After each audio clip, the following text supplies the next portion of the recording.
pork. So, mamatikaan natin sa sarili ng mantika ang pork.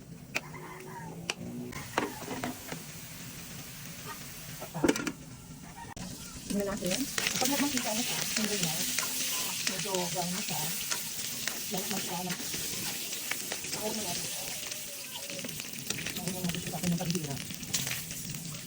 Ito na nagmantika na siya. Bonggang-bongga. Garlic. Garlic. Tingnan natin ang onion.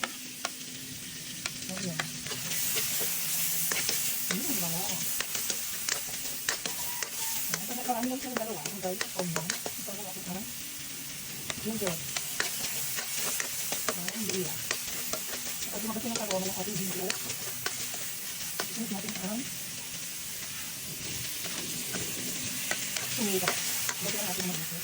Ating tomato. So, tingnan na natin yan. Ayan. Nakarami lang yung ating tomato. Saka natin ngayon, sure na alamang na ginawa ko. Kaya kung paglagay ang konti lang. Konti mo lang. Dito muna natin itong alamang. Dito mo natin ng konti. Isa ang alamang. Ika.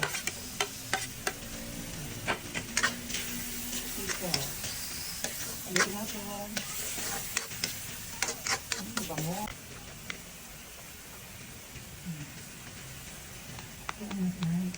Tomato sauce. Piliin na natin. Halilan natin. Ating pork. Napinurito natin kanina. Tapos na maglalagay tayo ng mineral water. Konti lang. Then ang ating pork. Tapos tak. And after ilang 1 minute, ilagay na natin ang pork cubes. Pork cubes. Ilagay natin ang white pepper. Oregano.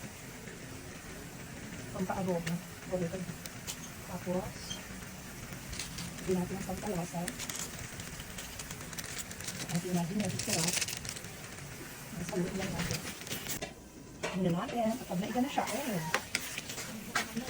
buto pa alam. Tingnan natin kung walang buto ang corn mo. Kaya yung tinibag lang. Tingnan na natin.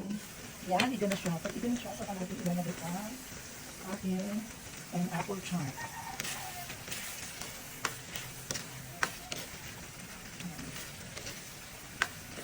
Tapos haluin. Tapos, dahil wala tayong siling haba, ilalagay ko ay ibusan tayo ng siling haba. Bell pepper. Haluin. Tapos, hayaan lang natin maiga. Takpan, hayaan maiga. Tingnan natin na kapag iga na, lagay natin ng butter. Butter, yung mga tinutulong ang butter. Butter at papalian lang. Haluin natin hanggang malusog ang butter. Ayan, luto na! Okay na to, kain na na.